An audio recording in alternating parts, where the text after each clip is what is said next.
Alors, on est au module 1. À la page 39, l'encadré avec le 4, où on parle du point de vue de l'énonciateur.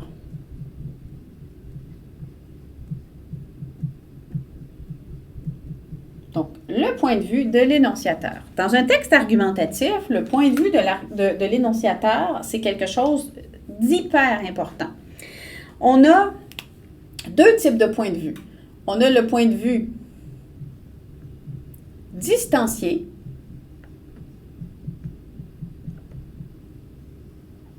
et on a le point de vue engagé. Quelle est la différence entre les deux? Le point de vue distancié, ça le dit, on a une distance. Par exemple, une distance entre le sujet et nous. Si j'émets un point de vue distancié sur les vélos, je dis qu'il y a beaucoup de vélos à Montréal, c'est un point de vue distancié. Si je transforme ce point de vue-là en point de vue engagé, c'est que je m'engage dans ce point de vue-là, dans ce sujet-là. Il y a trop de vélos à Montréal. Il n'y a pas assez de vélos à Montréal. Là, je m'engage dans le sujet.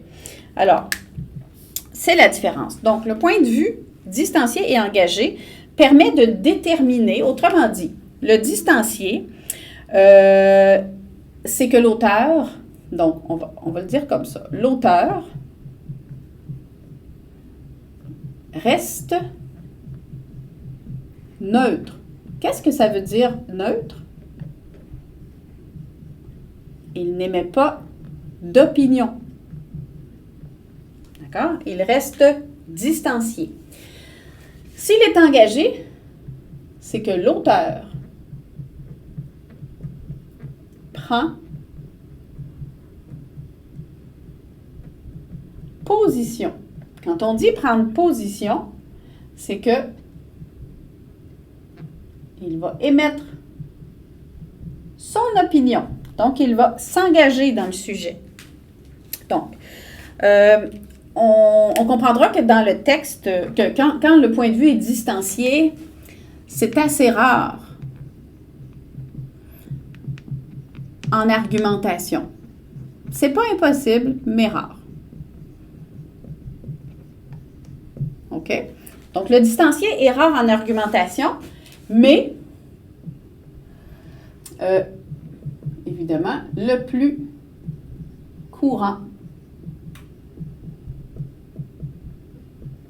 en argumentatif.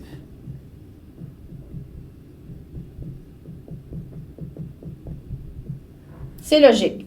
On s'engage, on émet son opinion, on prend position, alors c'est courant dans le texte argumentatif. Maintenant, point de vue engagé, c'est que l'auteur va donner son opinion ouvertement dans le texte en utilisant deux types d'éléments. Qu'est-ce que l'auteur va utiliser pour émettre son opinion? Le premier élément, ce sont des marques qu'on appelle de modalité. Ou encore, donc je vais me tasser pour que tu puisses bien le lire, ou encore des mots qu'on dit connotés. On va essayer de définir ces deux éléments-là. Alors, on a les marques de modalité et les mots connotés. Qu'est-ce que c'est qu'une marque de modalité? Une marque de modalité, si tu vas à la page 41 de ton module, on la définit dans l'encadré 5 qui est tout en haut. Donc, les marques de modalité, ce sont des mots ou groupes de mots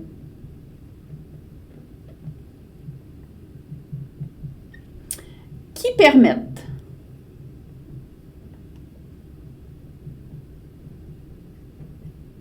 de comprendre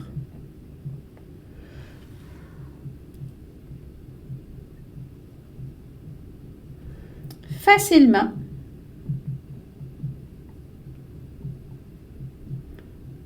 l'opinion de l'auteur. Par exemple, qu'est-ce qu'on peut avoir comme mot ou groupe de mots qui permettent de comprendre facilement l'opinion de l'auteur? On t'en donne plusieurs exemples à cette page-là de ton module, page 41. Je vais mettre ici.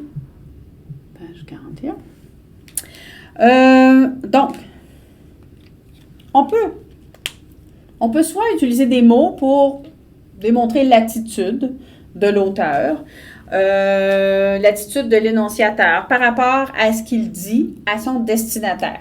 Par exemple, si je dis « je suis convaincu que telle chose », je suis convaincu, ben, c'est une marque de modalité parce que c'est vraiment « je suis convaincu », donc je m'engage, c'est un mot qui est fort de sens, je m'engage, je prends position, je suis convaincu. Comprenez-moi bien.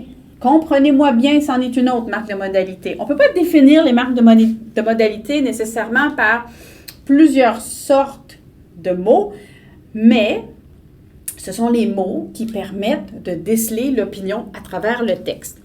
Donc, par exemple, ce n'est absolument pas en faisant telle chose que nous y arriverons.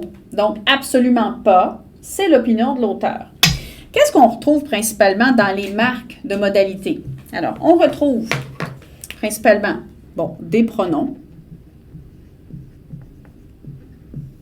Donc, si je dis « je », ben, je m'engage, hein, forcément. Moi, nous, etc. Il y a des groupes incidents aussi. Donc, on va parler de groupes incidents. Qu'est-ce que c'est que des groupes incidents? Selon moi. Ben, selon moi, c'est une façon de s'engager aussi. D'après moi, à mon avis, d'après moi, bon, bref, des groupes incidents. Le vocabulaire connoté, j'y reviens tout à l'heure. Les auxiliaires de modalité aussi. Donc, auxiliaire de modalité. Qu'est-ce que c'est qu'un auxiliaire, donc? Un auxiliaire, c'est un verbe. Si je dis vous devez faire telle chose, vous devez, alors je vous oblige à faire quelque chose, je prends position. Tu dois faire ton devoir. Tu sembles avoir mal compris ma consigne. Tu sembles, alors sembler.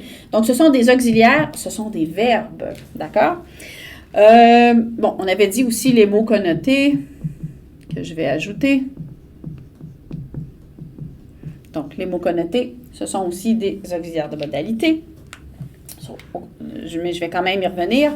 Il y a aussi les temps verbaux qu'on peut utiliser comme marque de modalité. Qu'est-ce que ça veut dire, les temps verbaux comme marque de modalité? Donc, les temps verbaux, autrement dit, si je dis j'exige que vous fassiez telle chose, donc je prends position, c'est une marque de modalité dans le texte. Si j'exige quelque chose, c'est que je prends position, je m'engage. Donc, si je dis je m'excuse de vous annoncer cette mauvaise nouvelle, ben je m'excuse, je prends position un petit peu. Il y a un petit peu de mal à l'aise là-dedans. Là. Il y a un petit malaise. Donc, les temps verbaux, bref, ça énonce une probabilité ou une possibilité, un petit peu comme on dit au conditionnel. Je voudrais bien qu'on fasse telle chose pour arriver à telle finalité. Donc, c'est une condition. Donc, on est dans les temps verbaux. Bref, il y a aussi les types et les formes de phrases, donc que vous avez vu en deuxième secondaire. Les types et formes de phrases. Vous vous rappelez les phrases impératives? Donc, les phrases impératives, je donne un ordre. Quand je donne un ordre, c'est que je m'engage dans quelque chose. Si on dit « mais réveillez-vous », alors je donne un ordre. C'est insensé, à qui la faute? Le monde va tellement mal. Ce sont des exemples, mais on varie les formes de phrases pour un petit peu s'engager dans son sujet. Bon, voilà. Ça fait le tour un petit peu des marques de modalité. Sommairement, les marques de modalité, on se rappelle que ce sont les mots ou les groupes de mots qui permettent de comprendre facilement l'opinion de l'auteur. Ensuite, les mots connotés. Les mots connotés, on les a aussi. On va y revenir. Les mots connotés. Bon, les mots connotés, principalement, à quoi ça ressemble les mots connotés? Ce sont les mots, je vais prendre le même couleur. Les mots connotés, ce sont les mots ou groupes de mots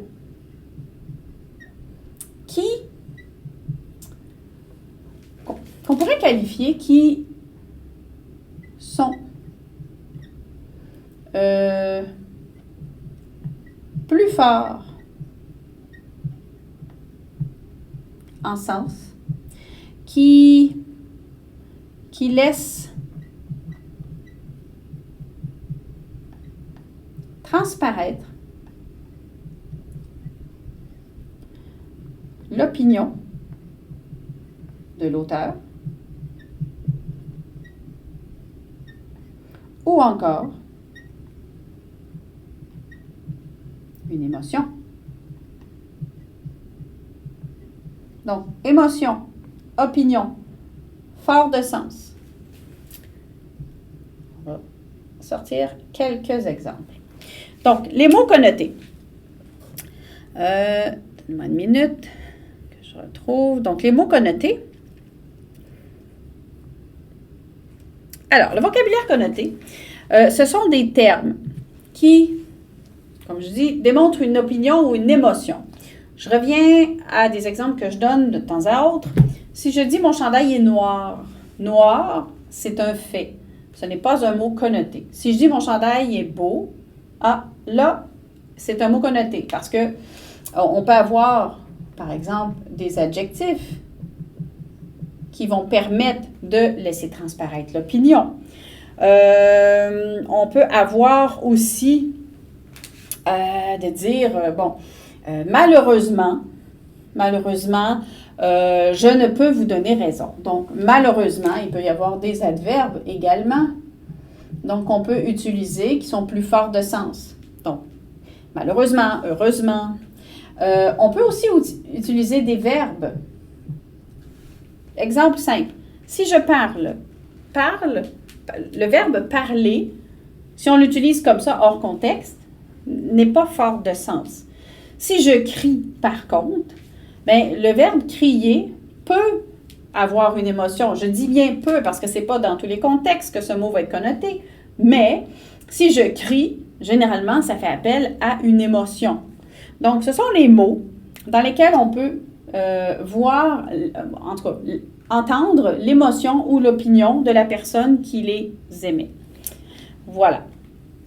Alors, je pense que ça fait le tour. Point de vue distancié, l'auteur reste neutre. On dit aussi objectif. Quand on est neutre, on est objectif. Et quand on est engagé, on est subjectif. Tu vas probablement voir ces termes-là régulièrement. Donc, objectif, subjectif. Voilà.